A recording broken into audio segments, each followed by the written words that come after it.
Had a toilet fill valve here that was whistling really bad, but there was no room to get in there to perform the usual function. And sometimes I like changing the top half of the fill valve, but it does give me an opportunity to show you another way.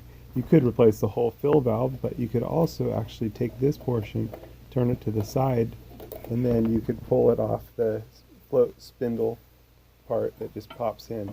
You can see the calcium deposits that were on there.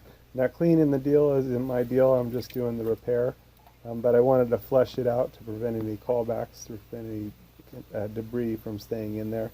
And when I initially turned it on, I turned it on a little too hard and kind of splashed up and over, which actually won't hurt things here. So here we take the new one, put it in, and then you just rotate it to the side. That clips it in. And then you take the float arm, and it just pushes into the arm handle, just like so here. And just check for the proper operation, and then we can turn the water back on and test it out. Make sure it does its thing. And then it's got this little cap here that you just push on, but I want to leak check it first to make sure it's not leaking water beyond it and that it's working good. Everything looks good there. Turns off the water, and now I can put the top back on.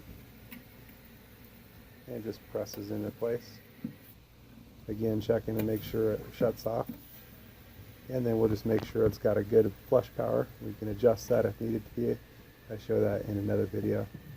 Clean up all the water here, and I'll leave the cleaning of that to somebody else. But anyway, back in the mix, that's one way you could do it if you didn't have enough room to get in there.